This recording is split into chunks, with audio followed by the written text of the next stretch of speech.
Bienvenidos a esta conferencia inaugural del tercer Congreso Internacional CINECO de Innovación Educativa, Educación y Transferencia del Conocimiento.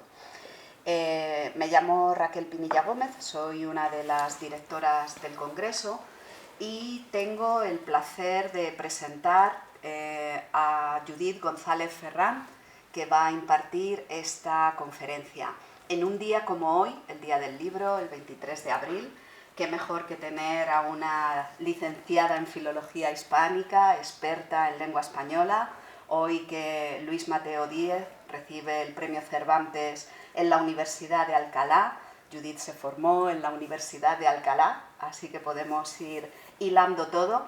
Y estamos en una facultad de comunicación y, por supuesto, esa importancia de saber comunicar debe ser algo fundamental y transversal para la innovación, para la educación, para el conocimiento. Realmente nuestros estudiantes deben aprender a expresarse bien, por supuesto los profesionales de los medios de comunicación, pero cualquier profesional debe tener desarrollada esa competencia de expresión, de comprensión en todos los planos y en todos los canales. Es fundamental y creo que todos los docentes debemos centrar una gran parte de nuestros esfuerzos en desarrollar, y es una tarea de todos, no solo de los profesores de lengua española, como habitualmente y en ocasiones nos dicen, ¿no?, con esa disruptiva y siempre diferencia entre ciencias y letras que intentamos en la medida de lo posible que vaya desapareciendo. Judith González Ferrán aceptó desde el primer momento nuestra invitación, se lo agradecemos muchísimo que se haya desplazado hoy hasta el campus de Fuenlabrada. Ella, como digo, es licenciada en Filología Hispánica, máster en Formación de Profesores de Español, es directora del área de comunicación Clara de Prodigioso Volcán y tiene más de 10 años de experiencia como asesora lingüística en la Fundación del Español Urgente, en la Fundeu RAE. Pueden imaginar que nadie mejor que ella para hablarnos de la corrección y de la adecuación de la lengua española. Es responsable de la sección semanal Dímelo Bien, en Por fin no es lunes, de Onda Cero, y además autora y coordinadora de publicaciones como El Español Más Vivo, 300 recomendaciones para hablar bien, o 1001 curiosidades, palabras y expresiones del español. Además es divulgadora en medios, con lo cual combina esa faceta tan importante de la investigación y la transferencia del conocimiento, y ha dado clases de buen uso del español en instituciones y empresas como el Ayuntamiento de Madrid, la Agencia EFE, Radio Televisión Española, Iberdrola, el Banco Sabadell, la Fiscalía General del Estado, una larga lista que no voy a leer para no aburrirles. Y sobre todo estamos encantados de tenerla hoy con nosotros. Sabe que tiene un club de fans en la universidad, que han venido además a escucharla de manera presencial, alumnas también. Así que adelante con esta conferencia inaugural, la importancia de saber comunicar, tan relevante y yo creo que tan oportuna. Gracias, Judith. Pues muchas gracias en realidad a todos vosotros. Gracias por tus palabras y por tu presentación. Gracias desde luego por darme la oportunidad de venir esta mañana a charlar un rato con vosotros, con los que estáis aquí presencialmente y también con quienes nos escuchan, ¿no?, a través del ordenador. También a esta casa, a la universidad, primero por organizar estos encuentros, estos congresos, ¿no? Yo creo que desde luego tanto la innovación como la educación, como la transferencia de conocimiento son tres pilares fundamentales en cualquier sociedad. Creo que si hacemos mucha educación pero luego no conseguimos que eso permee y cale en la sociedad, pues nos estamos dejando, digamos, mitad de la tarea, ¿no? Con lo cual creo que el planteamiento, pues ya del Congreso desde el título lo dice todo, ¿no? El camino que debe hacer esa innovación y esa educación. Entonces, para mí es un placer estar aquí, nada más que agradeceros eso, que me hayáis invitado a estar aquí con vosotros esta mañana. Yo quería hablar un poco en este inicio del Congreso, en el que luego vais a tener he estado viendo el programa, infinidad de sesiones, ¿no?, sobre aspectos muy concretos y muy particulares, de algo que creo que es una constante al final, tanto en la educación como después en la vida profesional, y que es la importancia de saber comunicar. A mí hay 3 palabras bueno, yo como soy licenciada en Hispánicas paso gran parte de mi tiempo hablando del latín, pero a mí me gusta mucho más, en realidad siempre me gustó mucho más que el latín el griego. Y hay 3 palabras en griego que yo creo que son muy relevantes a la hora de hacer comunicación, que no, bueno, a veces se conocen, a veces no, pero son estas 3 que tenéis aquí, es ágazos, kalos y aletheia. Estas 3 palabras guardan, llevan cada una una parte digamos, las 3 caras de un mismo triángulo, ¿no? Por una parte hablan de lo que es bueno, de lo que es bonito y de lo que es verdadero. Ese es el juego entre ágazos, kalos y aletheia. ¿Y por qué empiezo con estas 3 palabras? Pues porque yo creo que desde Platón, más o menos, y nosotros somos herederos en gran parte de esa cultura griega, helenística, ¿no?, después también, creo que desde Platón todo lo que nos parece bonito nos parece más verdadero y nos parece más bueno. Creo que es algo que nosotros podemos aprovechar a la hora de comunicar. ¿Cómo funciona esto en una comunicación? O sea, cuando nosotros vemos una exposición sencilla y ordenada, vemos un texto que está bien escrito, que tiene unos márgenes de cortesía, que invita a ser leído, que está bien dispuesto en el papel, en el libro, en el documento que sea, creo que eso nos predispone positivamente hacia lo que vamos a leer en él. Mientras que creo también que sucede lo contrario, cuando vemos una redacción descuidada, a lo mejor con erratas, bueno, una hoja que no tiene, ¿no?, mucho orden, eso de alguna manera nos transmite como dejadez, nos transmite que detrás de ese texto hay un autor, digamos, que a lo mejor no conoce bien la materia y eso nos produce desconocimiento, o sea, nos indica que hay un desconocimiento y nos produce una desconfianza. Entonces nosotros podemos aprovechar eso para ganar un poco a nuestro auditorio o a nuestro receptor y utilizarlo en nuestro beneficio y en el beneficio de nuestra comunicación. Entonces, un poco con esa idea general, yo hoy quiero hablar de 3 cosas, apenas 3 cosas, que creo que es importante y que cada persona que sabe comunicar sabe hacer. Las personas que saben comunicar saben conseguir esa buena predisposición por parte del receptor. Las personas que saben comunicar saben mantener al lector con ellas. Y por último, las personas que saben comunicar saben hacer que la persona recuerde lo que les ha contado. Son como 3 fases que necesitamos. Primero necesitamos una buena predisposición del receptor. ¿Por qué? Porque en este mundo hay muchísimas distracciones. Nadie tiene por qué leer nada que tú hayas escrito. La competencia es tremenda hoy en día. No tienen por qué escucharte cuando hablas, porque bueno, entre tanto les suena el móvil, se van con una notificación, con una distracción, ¿no? Entonces necesitamos esa buena predisposición para que quieran hacernos caso. Una vez que hemos conseguido eso, lo siguiente que tenemos que hacer es, oye, ya que tengo al lector conmigo, hacer que mi texto no le eche, al contrario, que se quiera quedar conmigo. Y después lo último que necesito es que tiempo después recuerde lo que leyó en mi papel, en lo que yo había escrito, en mi documento, en mi comunicación. Son estas 3 pequeñas cosas que yo creo que son la clave del éxito. Sucede que habitualmente cometemos 2 errores de base y muy generales que yo en mi experiencia veo permanentemente repetidos. El primero es olvidarnos de que escribimos para los demás. Esto es algo que nosotros tenemos que tener siempre presente. Comunicamos para el resto de las personas. Sin embargo, cuando nos ponemos a escribir o cuando nos ponemos a comunicar algo, lo hacemos, yo creo que excesivamente centrados en nosotros mismos. Queremos contar lo que nosotros queremos contar, utilizar las palabras que nosotros queremos emplear y ahí perdemos de vista al destinatario, al público, a las personas receptoras de nuestra comunicación o de nuestro documento. Esto es un error, un discurso es una flecha y la diana es el público al que va. Esto hay que mantenerlo permanentemente en la cabeza. Y el otro error que cometemos es que cada vez que tenemos que comunicar algo o cada vez que tenemos que escribir algo, pensamos que para escribir es el primer paso. Y esto no suele funcionar bien, no suele salir bien. De hecho, el primer paso para escribir es planificar y estructurar. Esto es algo básico que nos tenemos que acostumbrar a hacer para toda la vida. Planificar o estructurar lo que vamos a contar. Y en esta planificación es donde se nos va el conseguir esa buena predisposición del receptor. Es importantísimo. Planificar y estructurar implica hacer un diagnóstico previo. ¿Qué necesito yo contar? ¿Qué quiero contar? ¿Cómo lo voy a comunicar? Esto es fundamental. Y esa planificación hay que hacerla, como os decía, pensando en el destinatario, en el receptor de nuestro mensaje o de nuestra comunicación. Pensad que esa planificación y esa organización, de esa planificación o de esa organización, va a depender luego el aspecto del documento. Y el aspecto es el primer indicador de confianza. Pensad siempre que antes de leer algo lo vemos.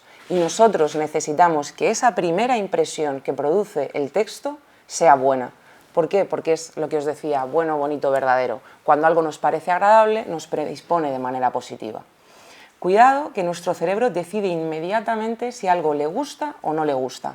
No sé si os ha pasado alguna vez que os presentan a alguien y os da una primera impresión. De pronto dices, uy, pues no sé, me pareció una persona pues un poco seca, o me pareció muy jovial, o me pareció... Quizá luego con el tiempo llegas a conocer a esa persona y matizas esa opinión, o la cambias. Oye, tienes después con el tiempo una sensación distinta, pero de antemano decides muy rápido qué te parecen las cosas. En la primera impresión sabes si un cuadro te gusta o no te gusta, si te llama o no te llama, si te deja inquieto o te provoca, oye, tranquilidad, calma, te gusta mirarlo. Nuestro cerebro hace eso así de rápido. Y lo hace también con nuestros textos y con nuestras comunicaciones. Yo creo que todos estamos de acuerdo en que esto es complejo, confuso, feo, ¿no? Es algo que nos aparta de nosotros. Todos estamos, sin embargo, de acuerdo en que esto es sencillo y lo sabe manejar cualquiera. ¿Sí? Pues es esa diferencia entre la presunción de complejidad y la presunción de sencillez, por ponernos dos ejemplos un poco extremos en los que creo que digamos que se ve bien, ¿no? Hay que pensar que el cerebro humano dedica un 30% de su capacidad al sentido de la vista y a procesar sus señales. Antes de leer, vemos. Y en ese ver, primero, nosotros tenemos que ganarnos al receptor. ¿Para qué? Para que el receptor efectivamente comience a leer. Nosotros tenemos en esta planificación y en esta estructura que estamos haciendo previa a escribir algo, tenemos que determinar las partes que va a tener el documento. Una vez que tengamos esas partes determinadas, las tenemos que organizar. Y una vez que las tengamos organizadas, les tenemos que dar una jerarquía. Es una secuencia de pasos. Determinar las partes de un documento, de una comunicación, de un escrito, no es nada más que crear grupos de información. Es decir, yo cojo partes que tienen elementos en común y los voy agrupando, voy estableciendo pequeños conjuntos o pequeños subconjuntos dentro de mi texto. ¿Cómo determino yo esas partes? ¿Cómo sé qué partes tengo que incluir? De nuevo, lo tengo que hacer fijándome en la persona que va a leer mi documento, en el destinatario. El destinatario, como os decía al principio, es el que debe guiar todo nuestro proceso. Entonces yo ahí me tengo que hacer una serie de preguntas y es fundamental que me las haga para saber comunicar bien, para dirigirme a ese público. Tengo que preguntarme quién va a leer mi contenido. Para empezar a elaborar un contenido que sea agradable, que sea claro, que sea entendible, yo necesito primero pensar en esas personas. ¿Quién va a leerlo? ¿Cómo son esas personas? ¿Qué saben ya o qué no saben? ¿Qué necesitan saber? ¿No? ¿Para qué va a leerlo esa persona? Yo tengo que darle toda la información que necesite, la información suficiente y necesaria. Ni que me sobre mucho ni que me falte mucho, la información justa y necesaria. ¿Para qué va a leerlo? Es una pregunta fundamental. ¿Cuál es el formato del documento? Esto es fundamental cada día más. Hoy estamos además en un congreso de innovación. Formatos hay muchísimos, cada vez más. ¿Cómo va a llegar esto? Esto va a llegar en una carta impresa, va a llegar en una notificación de una aplicación, va a llegar por un email, ese email va escrito en el cuerpo del texto o va adjunto en un PDF, o esto es una carta certificada, o esto es algo que va a leer en una página web. ¿Cómo llega a eso? Esto afecta a todos los niveles. Si es una carta impresa, yo quiero saber hasta cómo se va a imprimir esa carta. Esto se imprime blanco y negro, se imprime en color, porque eso condicionará también el aspecto de mi documento. Y hay que aprender a controlar todas las variables que intervienen en una comunicación. También en qué dispositivo o canal lo va a leer. Hoy es también, cada vez más, con la cantidad de nuevos formatos que surgen, una pregunta muy relevante. Y también cuál es el propósito, qué tipo de texto tengo yo que escribir, porque en función del propósito yo escribiré un texto que sea más instructivo o escribiré un texto que sea más narrativo o más expositivo o más argumentativo. Hay muchos tipos de texto a los que después acudir. Una vez que yo tengo respondidas estas preguntas, puedo determinar las partes de mi documento y una vez que he determinado las partes, lo siguiente que tengo que hacer es organizarlas. Ok, mi documento, mi comunicación va a tener 5 partes, ¿vale? Pues si tiene 5 partes, necesitaré títulos y necesitaré subtítulos. Un texto necesita un andamiaje y ese andamiaje es una estructura de títulos y de subtítulos. Y si ese andamiaje no es sólido, el texto se caerá como se cae un edificio que no tiene cimientos. Entonces necesito ir poniendo título, subtítulo, párrafo. Pensad siempre que cuanto más extenso sea el documento, más visible tiene que ser la estructura, porque no es lo mismo leer una carta que es un folio y que yo visualmente la abarco, que leer un documento que son 80 folios en el que yo necesito poder ojear y poder acudir a la parte que quiera consultar o a la parte a la que quiera volver o no perderme dentro de esos 50 folios. Entonces, a mayor extensión, más visible tiene que ser la estructura. Una vez que tenemos, organizadas esas partes, lo siguiente que tengo que hacer es establecer una jerarquía. Lo que yo quiero que haga mi jerarquía es pasar, digamos, de esa mancha gris que veis en el diseño, digamos, del folio. Lo que yo quiero es evitar que mi texto sea un mazacote, algo que abrume, un bloque de texto que derrote al lector de antemano. ¿Y qué necesito? Necesito que visualmente él pueda situarse dentro del documento. Por eso esa mancha gris os la transformo en algo que tiene columnas, que tiene módulos, que tiene apartados, que tiene párrafos, porque lo que estoy haciendo es hacer visible esa estructura, hacer visibles las capas que tiene mi comunicación o mi contenido. Pensad siempre que escribir es ordenar información, es tan sencillo como eso. Escribir es ordenar información, pero el orden responde a un determinado propósito y el propósito me lo da la respuesta a esas preguntas y la mirada puesta en mi destinatario y en mi receptor. En ese propósito nosotros podemos tener muchos objetivos. Nosotros escribimos comunicaciones o contenidos para informar a las personas de cosas. Este yo creo que puede ser el estadio más básico, ¿no? Te doy una información nueva. En un siguiente nivel nosotros podemos escribir no solamente para dar información, sino para dotar a las personas o a nuestros receptores de nuevas habilidades, para enseñarles a hacer algo. En un nivel aún más exigente, si queréis más persuasivo, no solamente para que aprendan a hacer algo, sino para que lo hagan. Pensad la cantidad de comunicaciones que leemos al cabo del día que nos invitan a esto, acciones, desde los carteles en el metro, salida, ¿a qué te están invitando? A que tienes que salir por allí, a que efectivamente salgas por allí. Hasta una publicidad, por ejemplo, ¿cuál es la acción que quiere? ¿Quiere que compres un determinado producto o que contrates un determinado servicio? Muchísimas de las comunicaciones a las que estamos expuestos cada día son de este tipo, quieren mover acciones. Y en el nivel, digamos, quizá más alto o más complicado, lo que se puede hacer es dotar a la persona de nuevas creencias. Es decir, ya no solo informarle, ya no solo darle una habilidad o moverle a hacer una acción, sino cambiar su pensamiento, su sistema de creencias. Quizá esto sea el escalón, digamos, como más exigente o una comunicación, bueno, más complicada también de redactar muchas veces. Nuestros contenidos, además, cumplen diferentes funciones en el usuario. Les inspiran, les modifican, les forman, les aportan nuevas perspectivas, les actualizan a veces conocimientos que ya tenían, pero que se pueden, digamos, poner más al día, o bueno, pues les permiten estar, no sé, informados incluso de las tendencias. Muchas veces creemos que cuando leemos porque, bueno, pues porque nos gusta la literatura, porque es un hobby, un pasatiempo, porque nos gusta leer, porque disfrutamos del hecho de leer en sí. Pero este porcentaje de la lectura en realidad es muy poco, por mucho que seamos buenos lectores. Nos pasamos el día leyendo otro tipo de cosas, las cartas del banco, como os decía, ¿no? Los carteles por las calles, las señales de tráfico, eso es lo que mayoritariamente leemos. Y a eso estamos expuestos incluso a aquellas personas que en su vida abren un libro. ¿Sí? Entonces, todo este tipo de comunicación es también muy importante. A mí me preocupa muchísimo eso, la determinación de las partes, la estructura y la jerarquía, porque pensad que eso siempre comunica, y comunica antes de que la persona incluso empiece a leer. Os traigo aquí unos ejemplos. Fijaos que aquí no hay texto, lo he llenado de X a propósito. Podía haber puesto lorem ipsum, pero bueno, pues XXX. ¿Qué es el primer texto? ¿El primero? Un poema. Un poema, ¿no? ¿Sabemos qué poema es? ¿Podríamos incluso decir qué poema es? Un soneto, ¿no? 2 cuartetos, 2 tercetos y rimas asonantes, eso es un terceto. ¿Y el texto B? ¿Sabríais decirme cuál es? Es algo que vemos, común, es bastante común.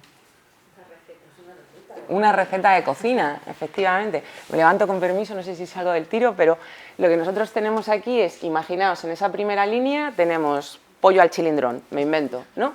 En la primera línea en negrita, ¿qué pondría típicamente? Ingredientes. Tenemos una X más grande, que sería la cantidad, y seguido de los ingredientes en sí, pues pollo, tomate, ajo, cebolla, me invento, ¿no? Y después pondría instrucciones, y tenemos paso 1, paso 2, paso 3, corte la cebolla, haga el sofrito, ¿no?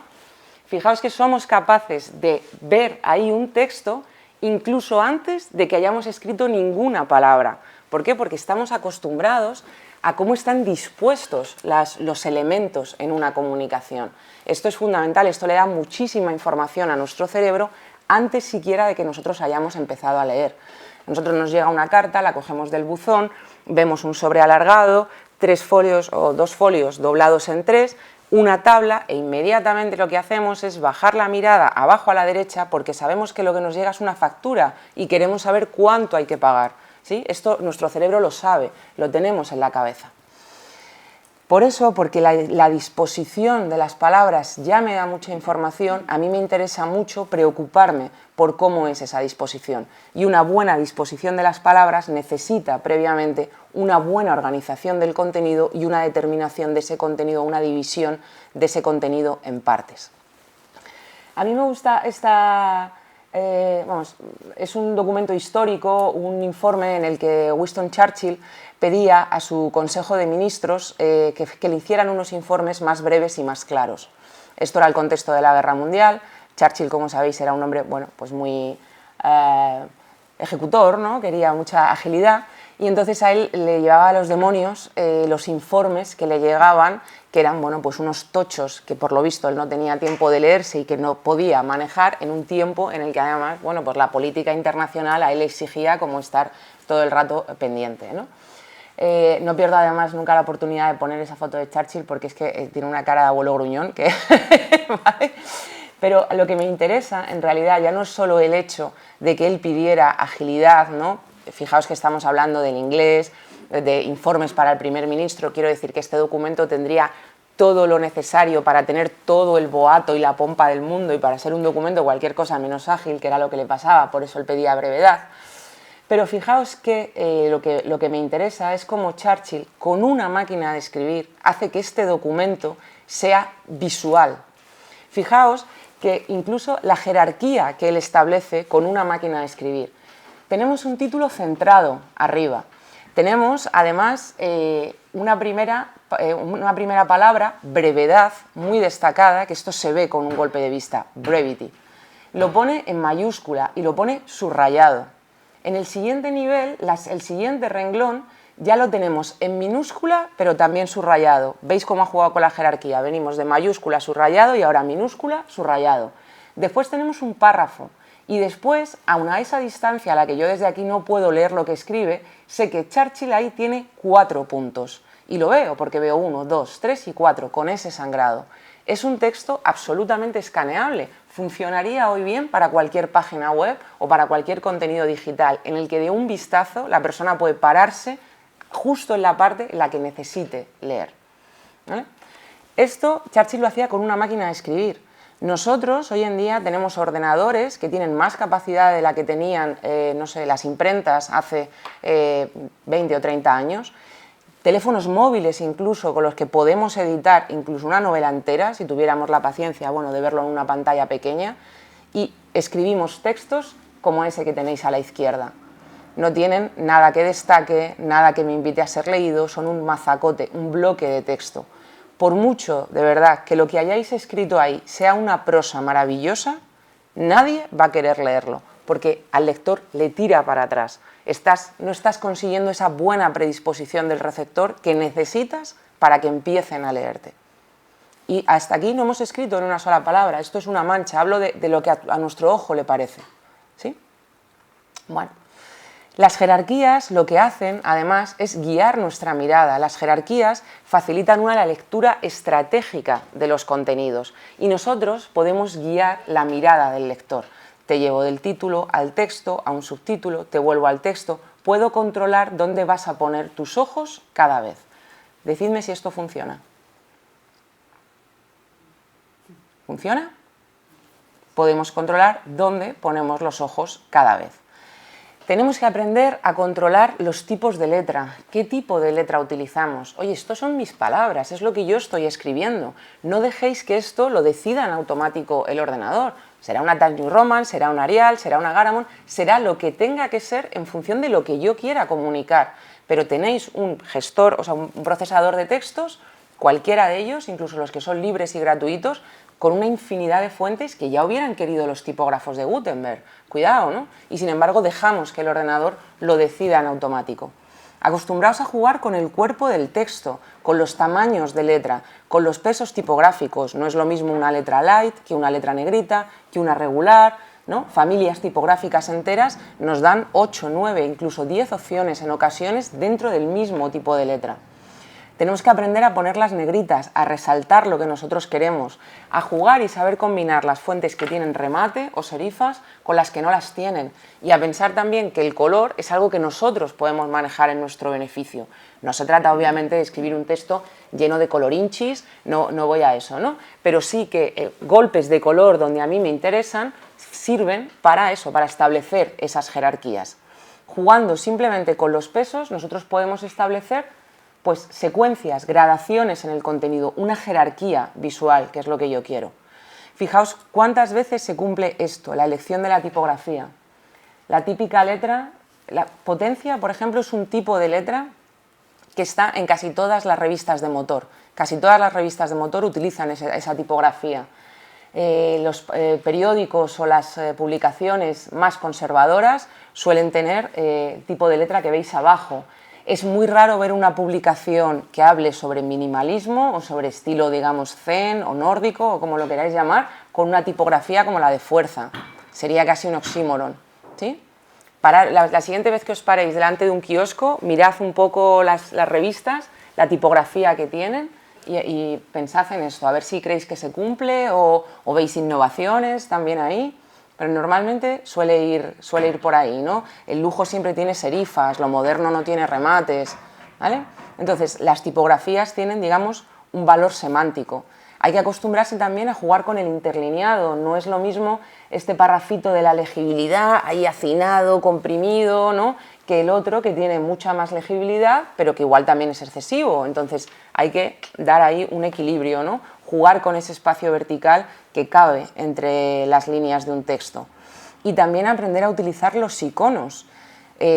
Yo soy filóloga, me dedico a las palabras, pero sé que muchas veces lo mejor que puedo hacer es no poner una palabra, sino poner un icono o poner una ilustración o hacer una tabla o incluir una infografía, un resumen, un gráfico de barras, de tartas. Hay muchas veces que lo que necesitamos es esa combinación entre las palabras y otros elementos.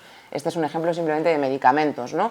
Donde, por ejemplo, en un prospecto de un medicamento, oye, pues debe primar la claridad y si la claridad la consigo mejor con iconos o con pequeñas ilustraciones, pues bienvenida sea, porque de lo que se trata es, como os decía, ¿no? Esto se hace para el destinatario. Entonces, si la persona que va a leer ese prospecto lo va a entender mejor, pues no desdeñemos ninguno de estos recursos.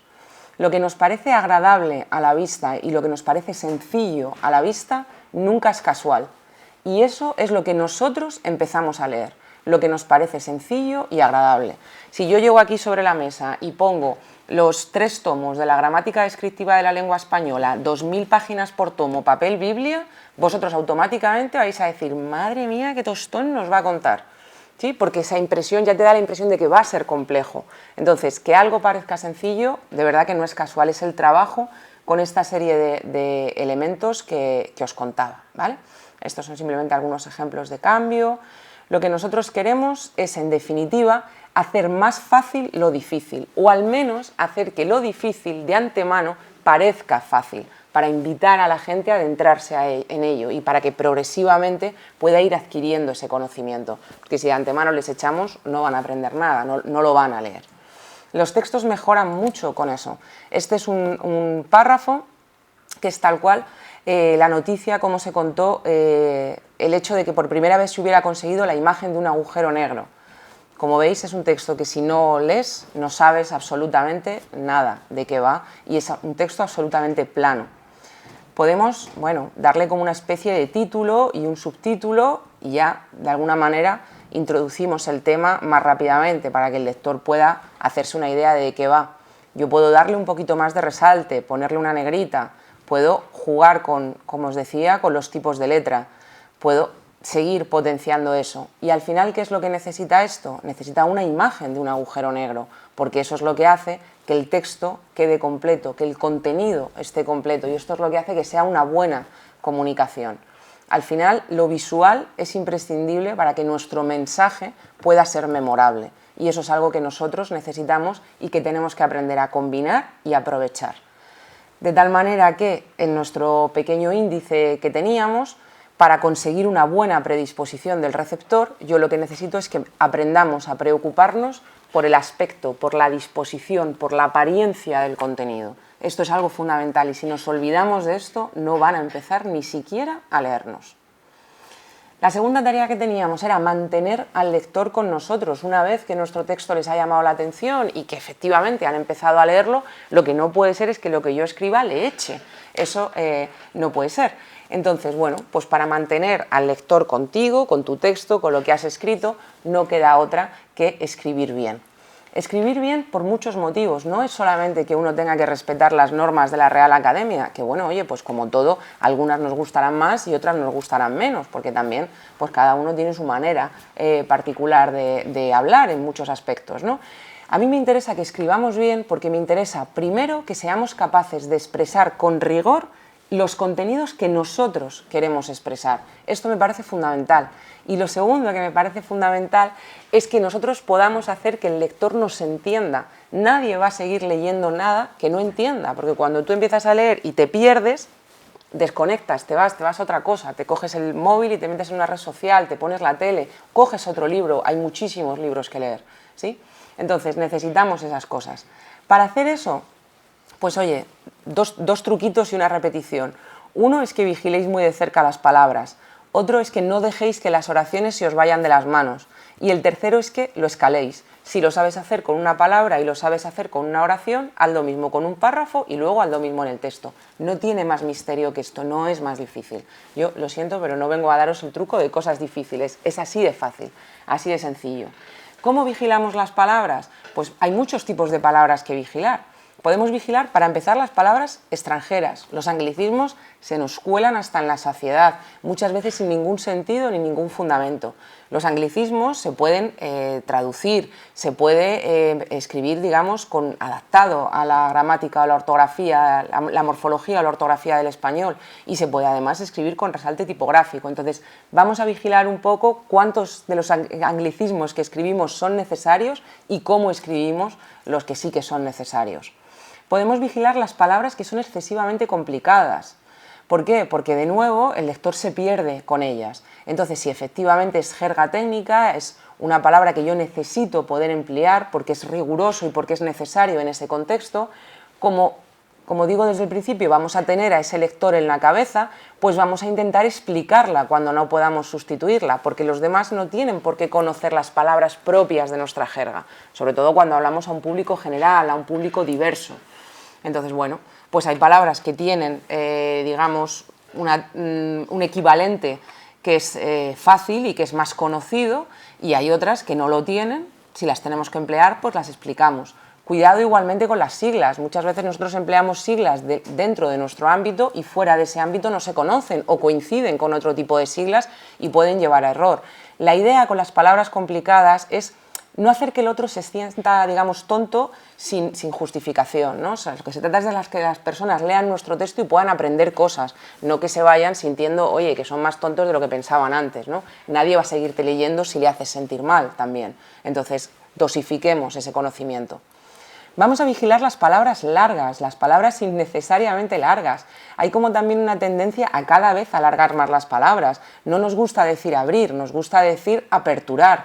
Y después de aperturar diríamos aperturizar, porque nos gusta como ir alargando siempre las palabras, ¿no? No hablamos de posición, hablamos de posicionamiento. No hablamos de obligación, hablamos de obligatoriedad. En vez de aplicar algo lo implementamos, en vez de aludir al fin de algo, la finalidad. Todo esto hace que las oraciones sean más largas y las palabras más largas sin aportar ningún sentido, porque no aporta ningún matiz distinto al que ya tiene la palabra cortita. Vamos a vigilar las nominalizaciones, que también se nos cuelan mucho cuando nos ponemos estupendos al escribir, ¿no? Pues oye, realizar una visita es visitar, hacer aparición es aparecer, dar permiso es permitir, dar respuesta es responder. Ojo con esas nominalizaciones, ¿no?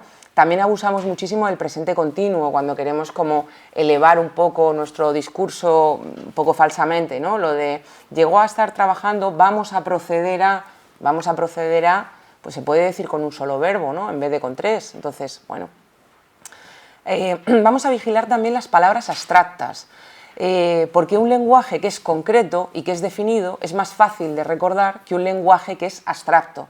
Digamos que es más fácil recordar la palabra mesa o la palabra silla que aludir a conceptos como una entelequia o como conceptos que sean como más abstractos. Además, una redacción cuidada rechaza la vaguedad de los asuntos, ¿no? ¿Cuántas veces no habéis leído esto de se considerarán varias cuestiones? Se consideran varias cuestiones, ¿qué son? Son 3 acciones, 2 problemas, ¿qué son? ¿No? O sea, vamos a utilizar un lenguaje concreto, porque el lenguaje concreto sitúa a las personas. Con todo, ¿vale? Yo no tengo nada en contra de las palabras abstractas, no tengo nada en contra per se de las palabras extranjeras, no tengo nada en contra de poner alguna palabra larga. Lo que tengo en contra es de que escribamos textos en los que todas las palabras sean o innecesariamente largas o extranjeras o abstractas, porque ahí es cuando el receptor se te pierde, desconecta completamente y tendemos a acumular muchas de estas cosas. Entonces, bueno, pues es una cuestión también de abusómetro, si lo queréis ver así, ¿no? De hasta qué punto estás cargando con ese tipo de cuestiones, ¿vale? Vamos a vigilar también las repeticiones y las redundancias. Muchísimas veces contamos las cosas de manera como repetida, como redundante, ¿no?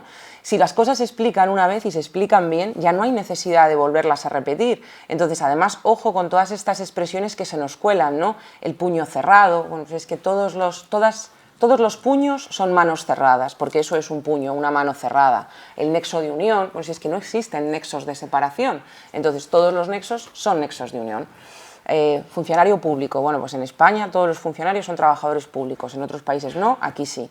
Cuidado también cuando se nos cuela la típica repetición intencionada que no es intencionada de un sonido, ¿no? Estas palabras que de pronto nos acaban en ción o nos acaban en ado y tenemos en el párrafo como 5, ¿no? Al final esto resuena un poco en la cabeza de la persona que nos lee y te acaba separando del significado de lo que está leyendo. Se le queda como la cantinela y despista muchísimo.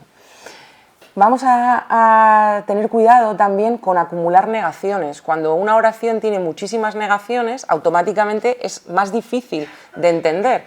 O sea, la no imposibilidad de hecho, es la posibilidad de, y es más fácil entender una oración en afirmativo que con 2 negativas, ¿no? Yo he leído oraciones como, no podemos sino recomendarle no obstaculizar. Bueno, pues que eso son 3 negaciones, o sea, no podemos hablar así. Y sin embargo, hablamos así cada día, ¿sí? Entonces, ojo también a veces con los verbos en forma no personal, por aquí se cuelan muchos problemas, con los infinitivos, con los gerundios, esos infinitivos introductorios, esos gerundios de posterioridad, que muchas veces, bueno, pues son fuente de problemas gramaticales que yo me encuentro a diario también en los textos. Cuidado también con la voz pasiva, esto es como lo que os decía antes del texto, yo no vengo a prohibir nada, jamás se me ocurriría, pero sí que creo que abusamos a veces de algunos recursos. De la pasiva creo que abusamos cada vez más, tal vez por el influjo del inglés, que es una lengua en la que se utiliza más, pero las pasivas son, primero, oraciones más largas que sus equivalentes en activo, y después son oraciones más costosas de interpretar, porque para empezar el sujeto pasa a estar al final de la oración y como pasa a estar al final de la oración no sabes a quién le está afectando lo de la oración hasta que no la has leído entera, con lo cual es como estar leyendo en alemán, ¿no? Siempre con el sujeto al final. O sea que un poco también vigilemos ese exceso de pasivas, Vamos a tener cuidado con la longitud de las oraciones. No hay una medida mágica, no es que yo os diga, no, las oraciones que tienen 30 palabras están bien y las que tienen 31 palabras están mal. No, no funciona así, no es tan matemático.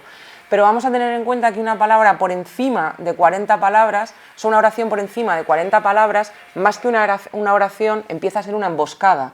Es muy fácil que el lector se pierda o que nos perdamos nosotros mismos, porque cuanto más larga es la oración, más fácil es que al escribir la puntúes mal, hagas una concordancia mal, recuperes un antecedente mal. ¿Por qué? Porque ya estamos hablando de una oración que igual tiene 6 o 7 renglones. Entonces es fácil que o te confundas tú o confundas a la persona que te está leyendo. Entonces, bueno, pues cuidado con eso. Yo me encuentro cada día palabras como esta, oraciones como esta, 105 palabras sin un punto, 116 palabras sin un punto. Son textos imposibles de leer, te pierdes en lo que estás leyendo. Y sin embargo esto lo escriben nuestras empresas diariamente.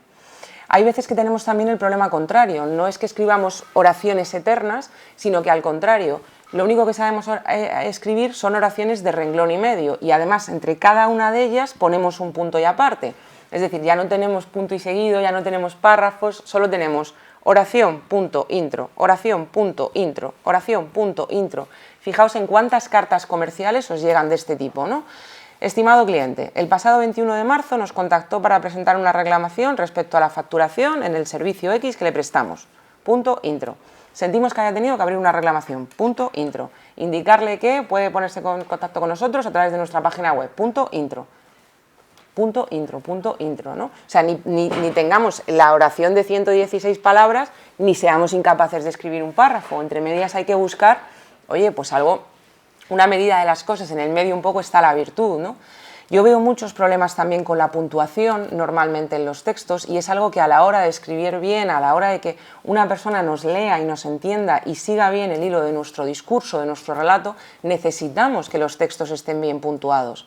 Hay comas que son opcionales en el sentido de que no son distintivas. Si yo digo, si llueve, a veces salimos a por setas, ese inciso a veces es cortito, puede o no puede ir entre comas y no pasa nada. Pero si yo escribo, lo hizo lamentablemente, el sentido es distinto si le pongo la coma que si no se la pongo. Entonces, esa coma es distintiva y es obligatoria, dependiendo de la acepción que le queramos dar, del significado que le queramos dar. Con este tipo de cosas se nos cuelan en los textos muchísimas ambigüedades y de pronto no estamos diciendo lo que queremos decir. Entonces, también hay que vigilarlas. La coma, la que llamamos coma criminal, la que a veces se coloca entre el sujeto y el verbo, o entre el verbo y el complemento directo, o el verbo y el atributo, yo me la encuentro cada día en textos, cada día. Se ve hasta en los medios de comunicación. Pues cambiamos el sentido de lo que queremos decir. De pronto reina ya no es un verbo, sino un sustantivo. Entonces, bueno, pues ojo con esa coma entre el sujeto y el verbo, ¿vale? El punto y coma, que es un animal en vías de extinción, el pobre, sirve para algo más que para guiñar un ojo. Entonces vamos a intentar recuperarlo y meterlo en nuestros textos, sacarle un poco del banquillo, ¿no? Que yo creo que lo tenemos ahí muy, muy olvidado. Otra de las cosas que hacen, y esto ya es un poquito, como decíamos antes, para que la oración no se nos vaya de las manos, ¿no? Pues es seguir un orden natural. Igual, o sea, yo no vengo a decir que siempre tengamos que escribir sujeto, verbo, predicado, sujeto, verbo, predicado, sujeto, verbo, predicado, pero cuando lo que estemos escribiendo sea complicado o requiera la atención del receptor, el orden oracional sujeto, verbo, predicado es más fácil de entender y de seguir. Por tanto, es más fácil que el lector continúe contigo en esos párrafos que a lo mejor son más densos o son más complicados. Cuidado, además, con las ambigüedades que genera cambiar ese orden oracional, porque muchas veces empezamos a mover los constituyentes y empezamos a levantar dobles interpretaciones o dobles sentidos. Esta de riesgo de extremo incendio está en nuestras carreteras todos los veranos. ¿Qué es lo extremo? ¿El incendio o el riesgo? ¿No? El sentido es distinto. Si entráramos a una tienda y vendieran zapatos de piel de señora, ¿los compraríamos? Pues igual Aníbal Lecter sí, no lo sé, ¿no? ¿No? O sea, piel de señora es un poco ambigua también, ¿no? Entonces, ojo con este tipo de cosas y con ese orden natural. Pensad siempre que cuando las oraciones tienen pocos elementos, la sintaxis es más sencilla y es más comprensible. Eso es más fácil de escribir y más fácil de leer. Es más fácil decir respondemos a su solicitud e investigamos el caso que damos respuesta a su solicitud y procedemos a hacer una investigación sobre dicho caso. La otra oración solo tiene 2 renglones, pero no me aporta nada, solo me está dando palabras, más palabras que leer, con el mismo sentido, no estoy ganando nada. Entonces, bueno, pues no juguemos con el tiempo de los demás, no les demos a leer cosas que no aportan nada, ¿vale? Cuidado también con la sintaxis, o sea, al final podemos reformular, podemos quitar todas estas palabras que, como os digo, son simplemente innecesarias. Con ello lo que ganamos es que la estructura tenga más fuerza, y cuando la estructura tiene fuerza, el mensaje tiene nitidez, ¿sí? Y esto pues es lo que queremos llegar de una vez, que nos entiendan con un mensaje que sea nítido y claro, que la persona sienta que cuando está leyendo esto le está aportando valor. Así que vamos a quitar todas las palabras vacías, todas las muletillas, todos estos tipo mismo, ello, en su caso. Hay muchas veces que cuando escribimos un sustantivo y le ponemos 2 o 3 adjetivos, en realidad lo que pasa es que no hemos elegido el sustantivo bien.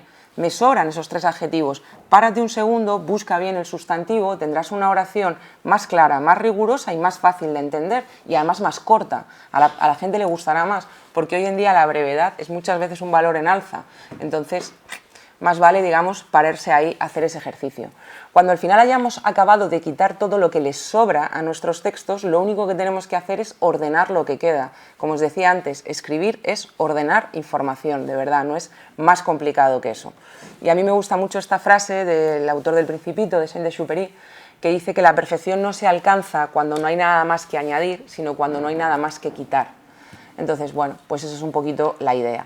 Lo que suele suceder, y nos pasa normalmente, es que, te la dejo si quieres, perdón, no pasa nada, voy contando yo lo siguiente. Vale.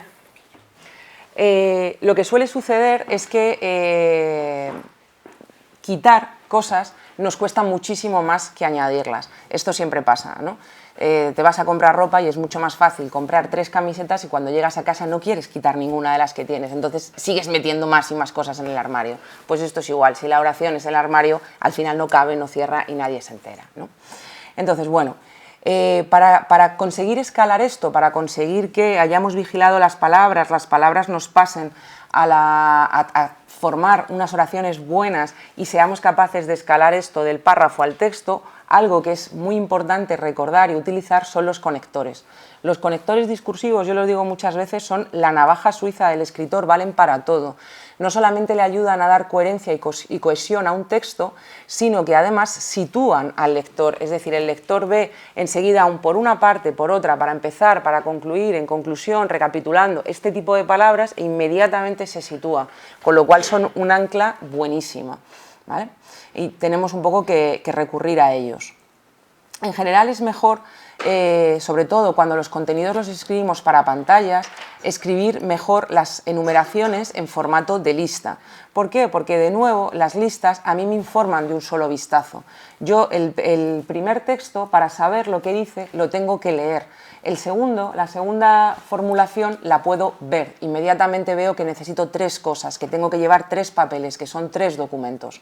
Entonces esto además ayuda a las personas a fijar la información que le damos en la memoria a corto plazo, y todo el mundo de nuevo agradece esto. De lo que se trata, como os decía, es de no jugar, digamos, con el tiempo de las personas, ¿vale? De no darle a leer un contenido que directamente no aporta nada. Pensad, además, que escribir bien es transmitir confianza. Lo decía desde el inicio, ¿no? Esto, lo que es bueno y lo que es bonito, pues nos parece más verdadero. Necesitamos transmitir confianza. Y para transmitir confianza no podemos acumular muchos errores y muchas erratas. Entonces, poned atención en los prefijos, en las mayúsculas, las siglas, las abreviaturas, los símbolos, las negritas, los colores, todo ese tipo de cosas. Dios y el demonio están en los detalles. Entonces, aquí es donde en un texto hay que ir haciendo un poquito un trabajo fino, ¿vale? Al final, donde solo mis palabras están, solo mis palabras me representan. Así que no dejéis que ahí os representen, en fin, una errata se le perdona a cualquiera, 2 o 3 ya empiezan a ser un descuido, empiezan a transmitir algo más de dejadez, ¿vale? Hay que vigilar también el tono un poco con el que hablamos, saber un poco encontrar un tono que sea respetuoso, pero que también sea cercano, que no se sienta muy distante, ¿vale? Pensad que nuestras palabras, a mí me encanta esta cita de J.K. Rowling, de la autora de Harry Potter, que dice que las palabras son nuestra fuente más grande de magia y que son capaces de dañar y de sanar. Así que cuidado con las palabras, porque muchas de las palabras llevan implícita una visión del mundo. Entonces, ojo también con las imágenes que a veces damos a entender queriendo o sin querer, porque a veces lo hacemos con más o con menos conciencia, ¿vale? En definitiva, en este segundo punto, nosotros, escribiendo bien, lo que tenemos que haber conseguido es que ese receptor que llegó a nuestra comunicación sea un lector, haya pasado a ser un lector que se haya quedado con nosotros. Y como último punto, y muy rápidamente, lo único que nos queda por hacer ahora es que de alguna manera consigamos que la persona recuerde lo que le hemos contado. Para esto hay un gran truco y es que los datos se olvidan, pero las historias no. Nos gustan las historias, llevamos contando historias desde el principio de la humanidad, desde que nos sentábamos alrededor del fuego y aún hoy en día, 2024, lo seguimos haciendo, seguimos disfrutando, ¿no?, de esos filandones, por ejemplo, ¿no?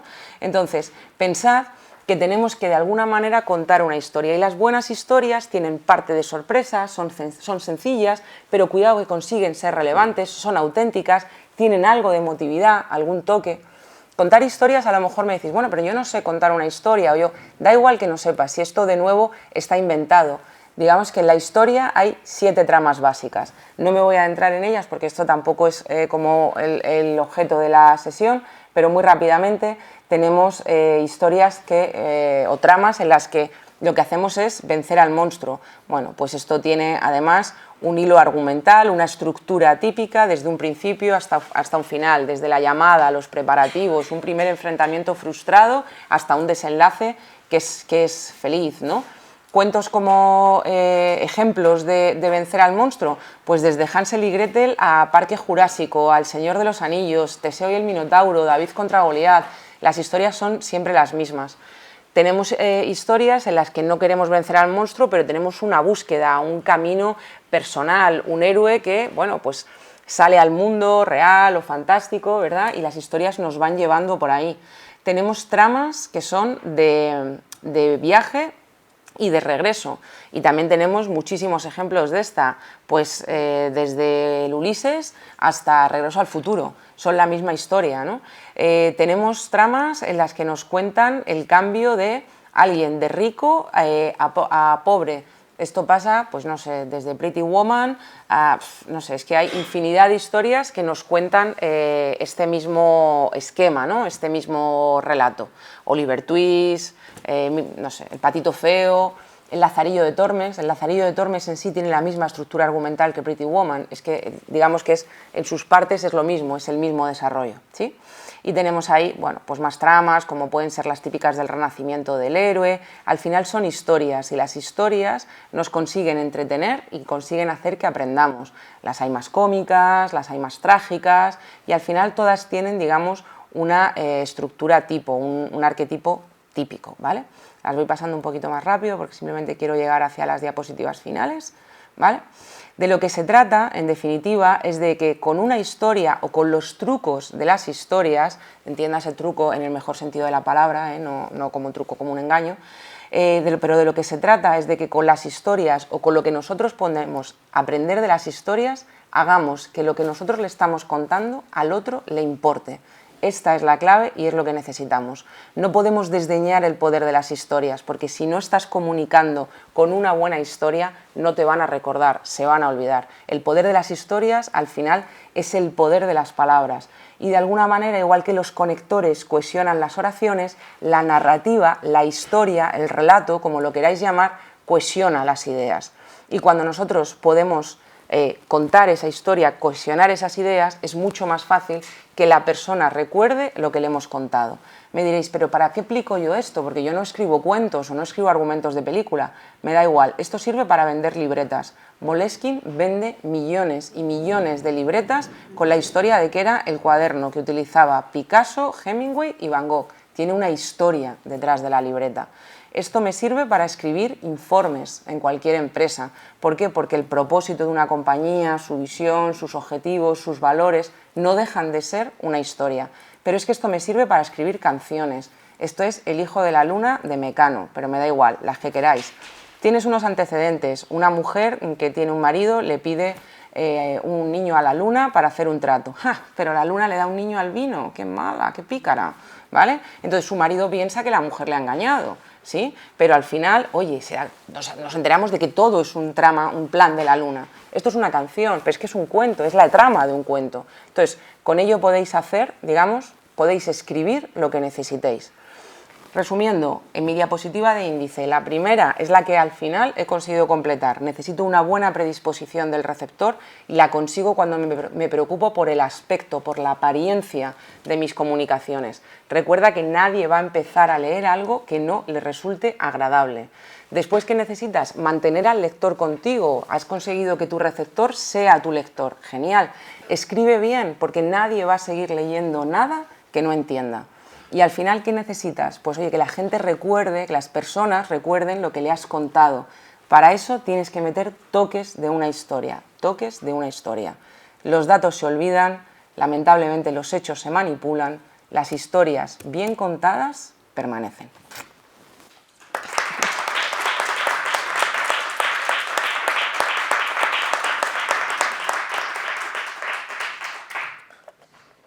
Bueno, gracias.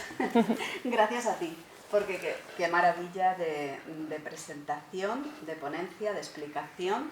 Desde luego no podemos decir que en casa de Herrero cuchillo de palo, porque Judith ha conseguido, a través de su presentación, a través de su manera de hablar, de su tono, pues aplicar en la práctica lo que nos ha ido contando. O sea, el aspecto, el escribir bien y el contar una historia. Quizá dejar una frase final, porque no voy a dar turno de palabra por el tema del tiempo, pero como a continuación tenemos un café que ofrece la organización para todos los asistentes, un café virtual para los que están en distancia, que puedan también tomar, y tendrán ocasión, si quieren, de preguntar y de conversar con Judith un poquito. Ella, quizá con una metáfora visual de las muchas que ha utilizado y que son tan importantes en la comunicación, ¿no? Ese discurso visto como una flecha y la diana como el público al que va dirigido. Totalmente de acuerdo. O sea, escribir, no se puede escribir de la nada. Cuando un estudiante, por ejemplo, en un trabajo de expresión escrita o en clase dices, vamos a escribir, y directamente ya con el... No, por favor, espera. Piensa primero. Piensa, planifica. No puedes empezar, tú lo has dicho y lo has contado muy claramente. Los datos se olvidan, las historias no, y no nos vamos a olvidar de tu historia, Judith. Muchas gracias. A vosotros.